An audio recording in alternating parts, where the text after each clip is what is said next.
Continuamos en identidad y ahora hablando de salud, nuevamente en identidad el doctor Conrado Stoll.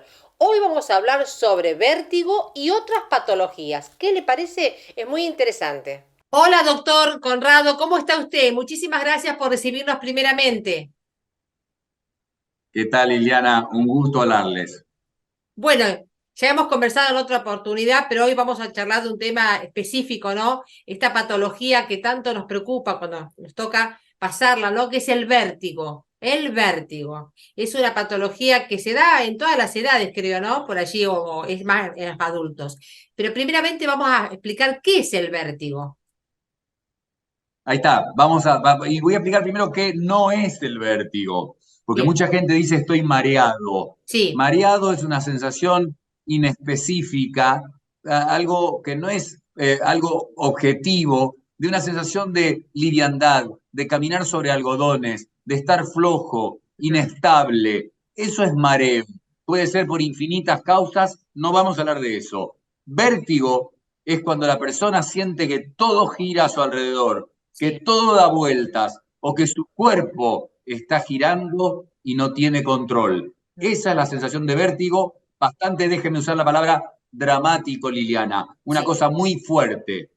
Sí, a mí me ha tocado hace unos años y realmente es muy difícil, uno no sabe qué hacer. ¿Cuáles son las causas exactamente que producen el vértigo? ¿O son varias? Ahí está. Yo voy a enumerar las principales rápido y después cualquier cosa profundizamos. Sí, Primero, la más común, vértigo posicional paroxístico benigno. Esos son piedritas en el oído que se mueven del lugar donde tienen que estar y producen una sensación muy violenta que dura unos minutos. Puede durar la sensación que dar una resaca, puede llegar a causar un vómito, pero en general se pasa y se llama posicional porque solo ocurre cuando la persona se acuesta en la cama o se mm, levanta de la cama, o sí, gira en la cama, o durante el día inclina la cabeza. Estos pacientes dicen, doctor, yo puedo correr la maratón y no tengo problema, pero si inclino la cabeza, tengo un vértigo muy fuerte. Lo que hay que aprender de este es muy común, es totalmente benigno, no hay que hacer muchísimos estudios. Cuidado, porque la gente va con esto y los médicos terminan haciéndole resonancia magnética de cerebro, Doppler, estudios otológicos del oído. No hace falta nada. Cuando la persona cuenta una historia como esta, que es tan clara, vértigo posicional paroxístico benigno, no hay nada que se le asemeje. Si se repite mucho, porque en general se pasa solo, si se repite mucho, hay una maniobra que la inventó un jefe mío de Estados Unidos, en que uno gira a la persona en una camilla en el consultorio y puede llegar a poner a volver esas piedritas en el lugar correspondiente. La noche esa hay que dormir sentado o semisentado y eso se corrige. Es un problema no serio, no grave, que en general se pasa solo. Esa es la forma más común de todas. eso es lo que se llama los otolitos que tenemos en el oído, que se llama de esa Exactamente. manera, claro, exactamente. Bueno, bueno, tenemos el posicional. ¿Cuál otro tenemos, doctor? ¿Qué otra clase? Ahora vamos a otro, y ya son menos comunes. Uno es el síndrome de Meniere. Quien lo tiene no se lo olvida. Pero Meniere, de nuevo, tiene que ser fácil de diagnosticar. Es gente que tiene un ataque de vértigo y va a vomitar, pero le va a durar horas. En general dura mucho tiempo. Después se pasa y puede tardar 6 meses, un año en volver, o 3 meses. Pero es vértigo muy fuerte, con muchas náuseas, vómitos, grande compostura y, acá viene algo fundamental, pérdida de la audición y zumbido. E Ujú. incluso muchos pacientes dicen, tengo sensación como tener el oído bajo el agua. Entonces, de vuelta, Liliana, esto se diagnostica escuchando a un paciente, no le tengo que hacer ningún estudio, porque quien tiene esta tétrada, estas cuatro cosas, seguro que tiene Menier. ¿Cuál es el tratamiento? Fundamentalmente una dieta con muy baja cantidad de sal. Ah, Eso es probablemente lo más efectivo, aunque no hay un tratamiento de altísima efectividad, se puede llegar a usar un diurético especial para el oído que baje la sal, porque es que se va hinchando, ciertos lugares del oído se van hinchando hasta que explota y eso produce el ataque de Meniere cada tantos meses o una vez al año o con la frecuencia que sea en cada persona, no es semanal, no es diario.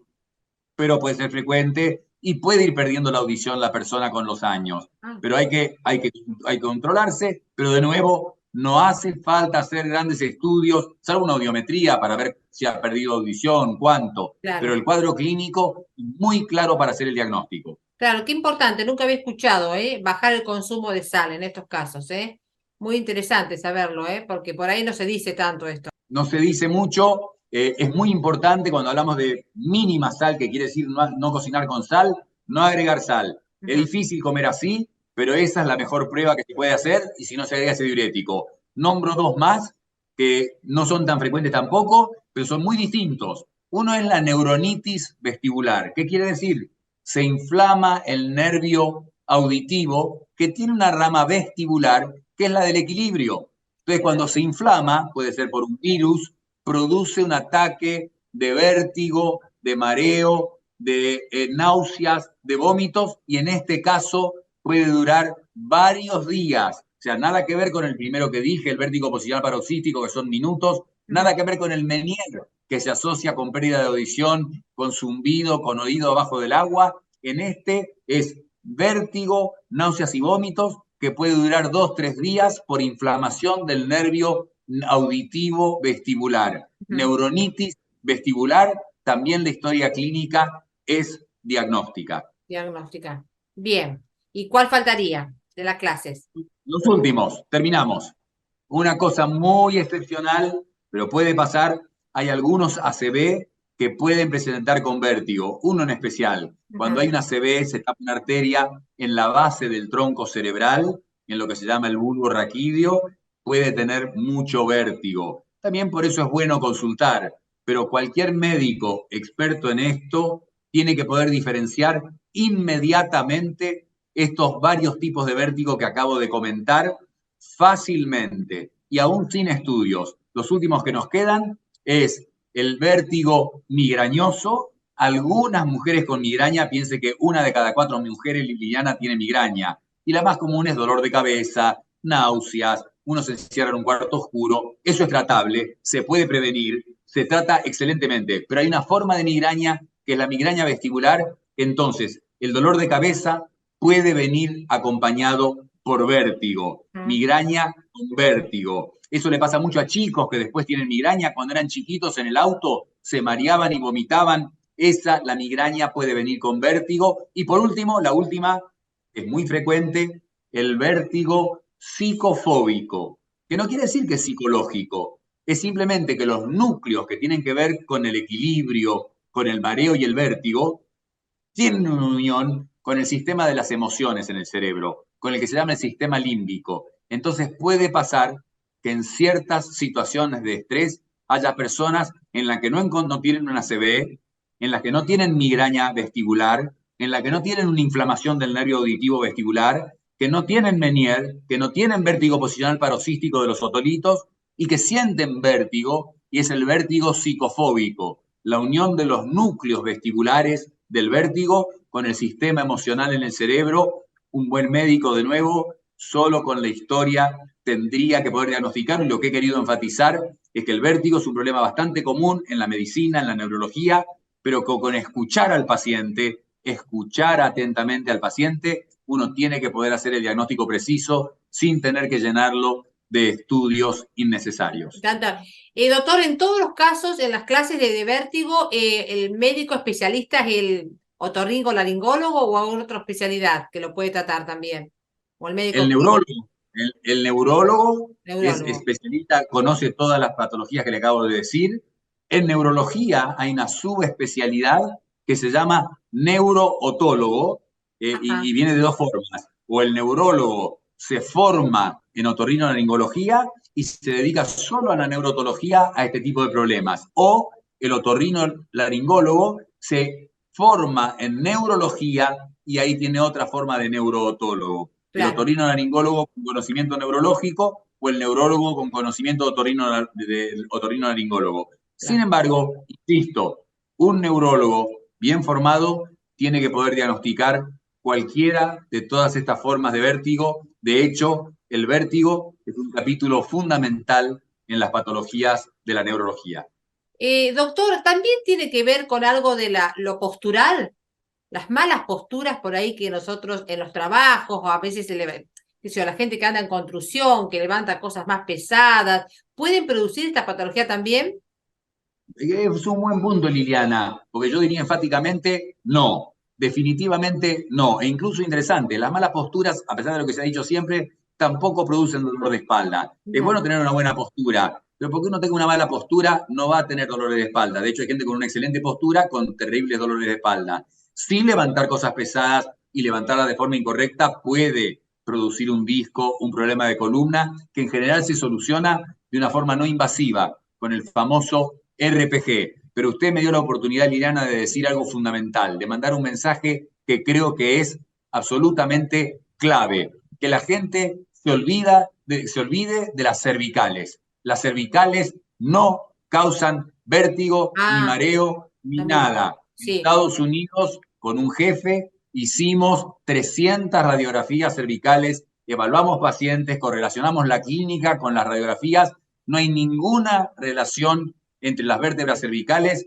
y el mareo, vértigo. Y la Claro. gente todo el tiempo dice, tengo una contractura Sí. cervical y me tengo mareo, tomé un relajante muscular para las cervicales, que sepan que eso es un mito. Las cervicales no tienen relación ni con el mareo ni con el vértigo. Es importante que la gente lo sepa para que no le hagan estudios ni tratamientos innecesarios. Claro. En algunos casos de estos tipos de vértigo se puede tratar con algo de kinesiología también, de masajes, algo como para relajar al paciente. Buen punto. Cuando quedan mareos, por ejemplo, en el vértigo posicional paroxístico benigno, el de los otolitos, o en la neuronitis vestibular, en ese que se inflama el nervio que dura varios días y puede de nuevo quedar un tiempo, un eco, un rebote de los síntomas, en esos casos hay rehabilitación vestibular. Y de hecho la gente hasta en YouTube, en Internet, puede buscar rehabilitación vestibular y van a ver una cantidad de ejercicios que hay para rehabilitar ese sistema del equilibrio que se ha alterado. Y Ujú. muchos kinesiólogos se especializan en rehabilitación vestibular. Claro. Sí, en algunos pocos pacientes puede ser útil. Si hablamos de alimentación, bueno, usted nos decía en algún tipo de vértigo, bueno, bajar el consumo de la sal. ¿Qué otros alimentos podemos consumir y cuáles no podemos consumir cuando tenemos vértigo, cuando estamos en esos días tan críticos, ¿no? Buen punto también. Lo recuerdo. Lo que dije de la sal, no sal, es para el síndrome de Meniere, el famoso Sí. síndrome de Meniere, con vértigo varias horas, vómitos, pérdida de la audición y zumbido. Eso sin sal. Ahora, lo de la comida, no hay nada que decir, salvo obvio. De nuevo, déjeme pasar un aviso, que es el comer sano, el comer la dieta mediterránea, el comer fundamentalmente frutas, verduras, legumbres, carnes blancas, pescados, cereales, semillas, frutos secos, aceite de oliva, eso previene la enfermedad de las arterias, que es la que puede llevar a una CB. Y ya dije, es muy raro, pero alguna CB puede tener vértigo asociado, y si cuidamos a nuestro cuerpo con una nutrición sana, no vamos a tener ese ACV. Esa es una de las formas de cuidarlo. Pero si no, no hay ninguna relación entre la comida y el vértigo, con la excepción de la sal y el síndrome de Meniere. Bien. Hablamos de alimentación, que a mí siempre me interesa mucho, ¿no? Y hablamos también de ACV, como usted decía. ¿Qué síntomas nos puede dar o podemos pensar que podemos llegar a tener una ACV? ¿Cuáles son los síntomas previos que puede tener una persona? Es bueno enumerarlos, pero yo voy a dar un consejo final que creo que es mejor. Para enumerarlos, el peor dolor de cabeza en la vida, no una mujer con migraña que tiene muchos dolores, que los conoce y que alguno puede ser más fuerte que otro. Hablo de alguien que sobre todo no ha tenido nunca un dolor de cabeza y repentinamente tiene un dolor de cabeza que es como si le hubieran pegado con una masa en la cabeza. Eso puede ser una CB. Más común cuando se tapa una arteria es la incapacidad de hablar, ya sea porque empiezo a pronunciar mal las palabras en forma repentina o Sí. porque directamente no me salen las palabras y no entiendo. O obviamente cuando la persona pierde el equilibrio y empieza a no poder caminar derecho, camina como si estuviera borracho, o si se caen las cosas de la mano o directamente se paraliza una mano, un brazo, un lado del cuerpo, la cara asimétrica. Esos son los síntomas más comunes de ACV. Ahora, el mensaje es, cuando cualquier persona que nosotros sabemos perfectamente cómo funciona normalmente cualquier ser humano. En la situación que estemos, vemos a alguien que empieza a funcionar de una forma anormal, porque no habla bien, porque parece que no ve, se choca con algo, camina como borracho, se le caen cosas, no puede mover un brazo, hay que inmediatamente acudir a un centro médico, especialmente si tienen una unidad CB, en el Güemes, en el Sanatorio Güemes tenemos una, y hay otras, pero es fundamental acudir a un centro médico para descartar una CB. Los síntomas más comunes son los que nombré antes. ¿Cuáles son los estudios previos que puede hacer una persona para prevenir que pueda llegar una CB? Los controles anuales que tiene que hacer, ¿sí? Entonces el médico puede saber si puede llegar a tener una CB. ¿Se puede saber? ¿Se puede prevenir eso? Son más que 90% prevenibles, los ACV, accidentes cerebrovasculares, y los infartos de corazón. Y los dos son la principal causa de muerte en el mundo. Y acabo de decir, son 90% prevenibles. Y ayer le agrego, justamente ayer grabé para Instagram un video donde digo, ¿por qué esa prevención tiene que empezar entre los 20 y los 30 años?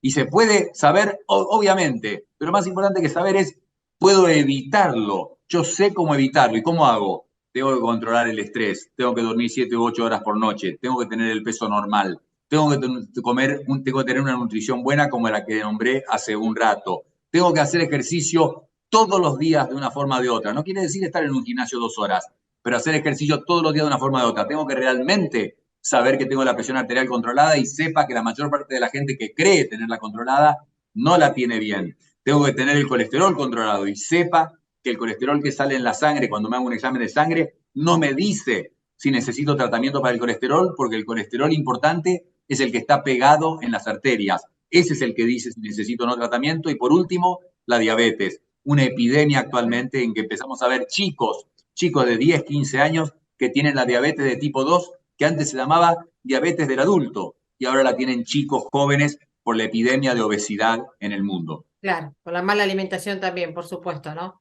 Así que, bueno, fundamentalmente también el estrés, ¿eh? Punto clave. Como usted dice, cambiar, hacer actividad física, buena alimentación, tratar de parar un poco la mano y, bueno, tener tiempo para uno también, para relajarse, para estar bien, ¿no? Es así.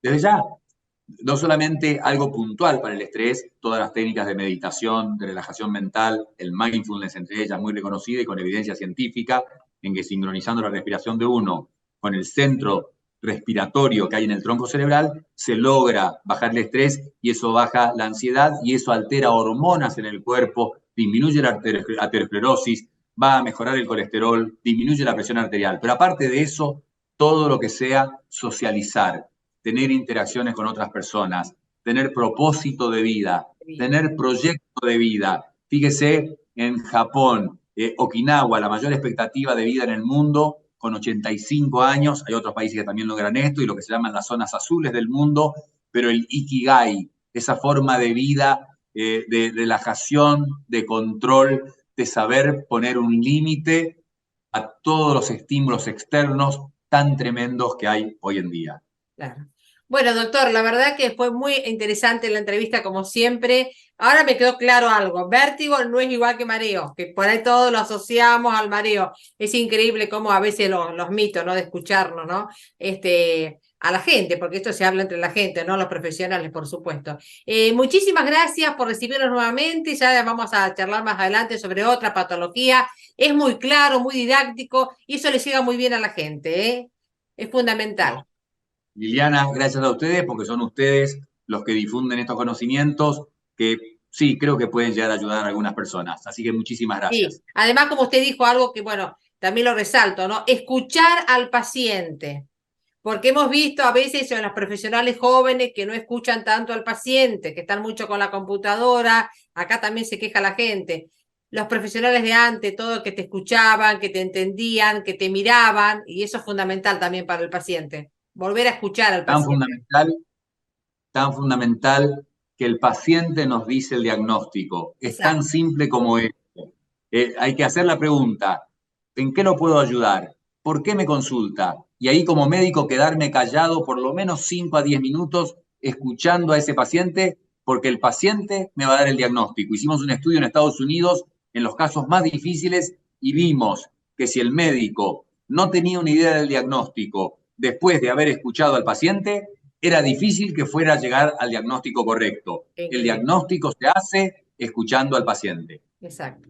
Doctor, el año pasado lo habíamos entrevistado porque había publicado un libro. A mí no me va a pasar. ¿Está preparando algún otro trabajo?